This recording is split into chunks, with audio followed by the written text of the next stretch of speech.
오늘은 마가복음 4장 말씀을 통해 우리를 향한 하나님의 뜻을 함께 살펴보며 또 기도의 제목을 잡고자 합니다. 마가복음 4장 1절 위에 소제목에 보시면 네 가지 땅에 떨어진 씨 비유라고 나옵니다. 그리고 10절부터는 그 비유에 대한 예수님의 설명입니다. 오늘 말씀을 통해 예수님께서 말씀하신 그 네 가지 땅에 떨어진 씨 비유가 무엇인지, 그리고 우리는 어떠한 마음밭을 가져야 하는지 함께 깨닫는 저와 성도님들 되시기를 주님의 이름으로 바라겠습니다. 예수님께서 비유로 말씀하신 네 가지 땅은 무엇입니까? 첫 번째 땅은 바로 길가입니다. 본문 4절에 보시면 뿌릴새 더러는 길가에 떨어짐에 새들이 와서 먹어버렸다고 말씀합니다. 길가에 떨어진 씨앗은 어떻게 되었습니까? 새들이 와서 먹어버렸습니다. 이것은 무엇을 의미합니까? 예수님께서 설명하신 부분을 함께 보도록 하겠습니다. 본문 15절에 보시면 말씀이 길가에 뿌려졌다는 것은 이들을 가리킴이니 곧 말씀을 들었을 때에 사탄이 즉시 와서 그들에게 뿌려진 말씀을 빼앗는 것이라고 말씀합니다. 사단은 우리가 말씀을 들을 때 깨닫지 못하도록 방해합니다. 하나님의 말씀에 순종하지 못하도록 방해합니다.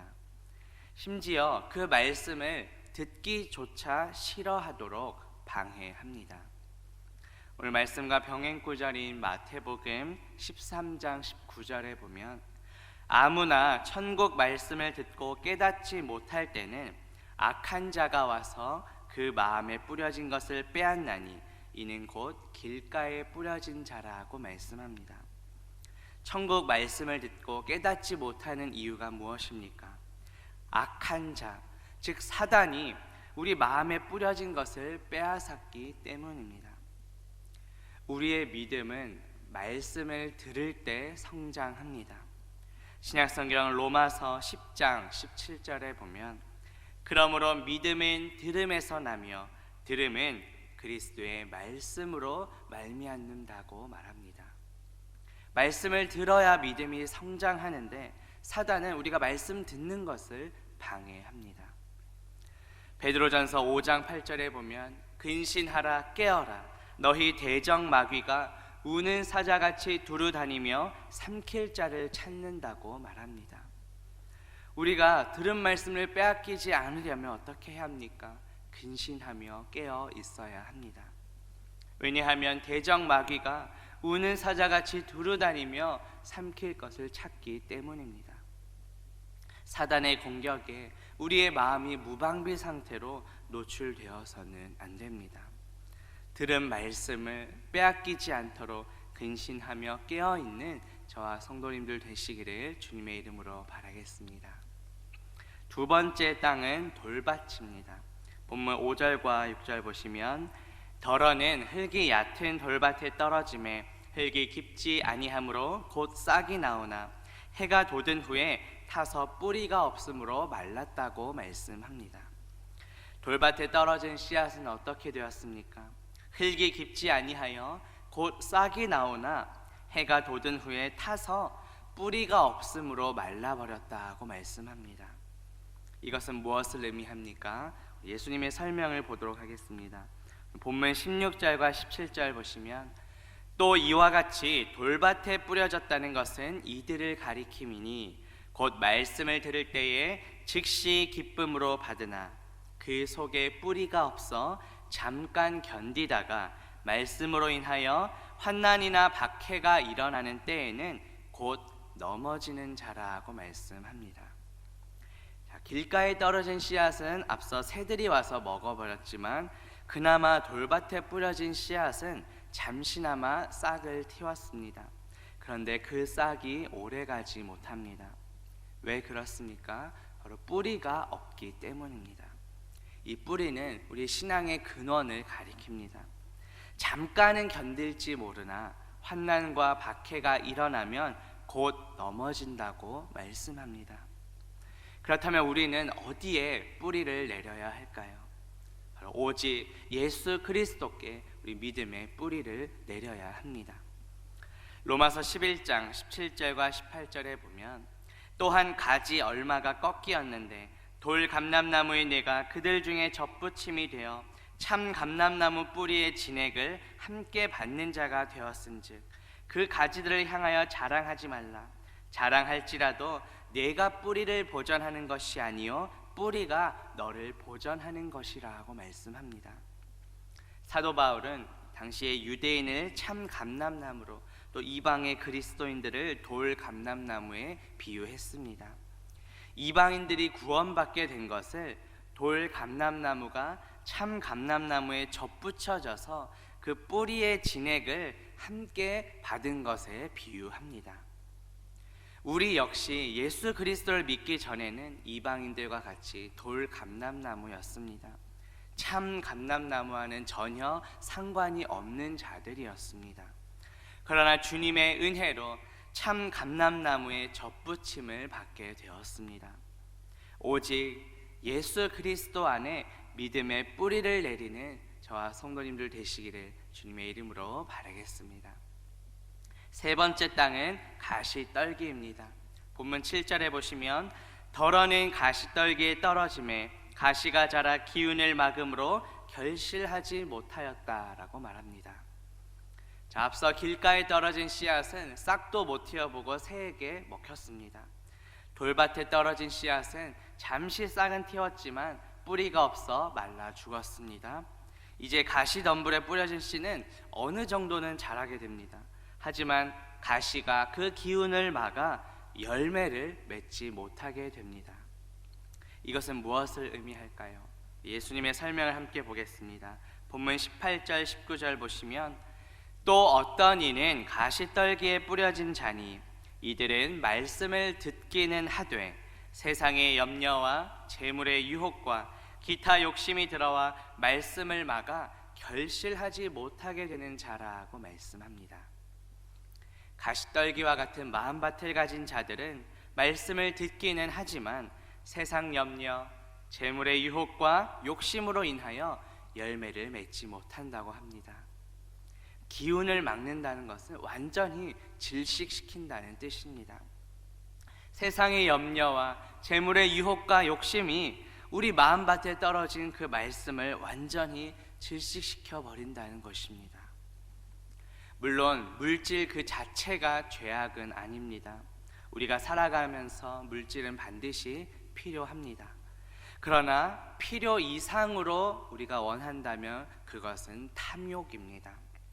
디모데전서 6장 10절에 보면 돈을 사랑함이 일만 악의 뿌리가 되나니 이것을 탐내는 자들은 미혹을 받아 믿음에서 떠나 많은 근심으로써 자기를 찌른다고 말합니다. 물론 물질 그 자체가 악한 것은 아니지만 지나친 탐욕은 말씀을 막아 결국 열매를 맺지 못하게 합니다. 그렇다면 우리는 어떻게 해야 열매를 맺을 수 있습니까? 어제 주일 말씀에서도 우리가 성령의 열매를 맺는 그런 삶을 살아야 한다고 들었는데 요한복음 15장 5절에 보면 나는 포도나무요 너희는 가지라 그가 내 안에 내가 그 안에 거하면 사람이 열매를 많이 맺나니 나를 떠나서는 너희가 아무것도 할 수 없음이라 하고 말씀합니다. 우리는 포도나무 되시는 예수 그리스도께 온전히 붙어있는 가지가 되어야 합니다. 주님을 떠나서는 아무 열매도 맺을 수 없기 때문입니다. 마치 가시떨기에 떨어진 씨앗과 같습니다. 반면 예수 그리스도께 온전히 붙어있으면 우리는 많은 열매를 맺을 수 있습니다. 오직 예수 그리스도께 온전히 붙어있는 가지가 되어 많은 열매를 맺는 저와 성도님들 되시기를 주님의 이름으로 바라겠습니다. 마지막 네 번째 땅은 좋은 땅입니다. 본문 8절에 보시면 덜어낸 좋은 땅에 떨어짐에 자라 무성하여 결실하였으니 30배, 60배, 100배가 되었다 하고 말합니다. 첫 번째 길가에 떨어진 씨앗은 싹도 못 틔어보고 새에게 잡아먹혔습니다. 돌밭에 떨어진 씨는 싹은 틔웠으나 뿌리가 없어 말랐습니다. 세 번째 가시떨기에 떨어진 씨앗은 어느 정도는 자랐지만 열매를 맺지 못했습니다. 언뜻 보면 길가보다는 돌밭이, 또 돌밭보다는 가시떨기가 더 좋은 땅처럼 보여집니다. 하지만 오늘 성경은 오직 마지막 이 네 번째 땅만이 좋은 땅이라고 말씀합니다. 앞서 세 가지 땅 모두 열매를 맺지 못했습니다. 결국 씨 뿌리는 자의 그 마음을 충족시키지 못한 것입니다. 마태복음 3장 10절에 보면 이미 도끼가 나무 뿌리에 놓였으니 좋은 열매를 맺지 아니하는 나무마다 찍혀 불에 던져질 것이라고 말씀합니다. 열매를 맺지 못하면 모두 찍혀서 버려지게 됩니다. 따라서 하나님께서 우리에게 원하시는 것은 신앙의 열매입니다. 우리가 얼마나 신앙생활을 오래 했는지가 아닙니다. 또 우리가 얼마나 성장했는지도 아닙니다. 내가 얼마나 신앙에 많은 지식을 갖고 있는지도 아닙니다. 하나님께서 우리 마음에 그 뿌려주신 그 말씀의 씨앗이 우리의 삶 속에서 열매 맺기를 원하십니다. 오늘 말씀은 엄밀히 말하면 네 가지 땅에 대한 비유라기보다는 세 가지 좋지 않은 땅과 한 가지 좋은 땅에 대한 비유라고 할 수 있습니다. 좋은 밭에 대한 예수님의 설명은 어떠합니까?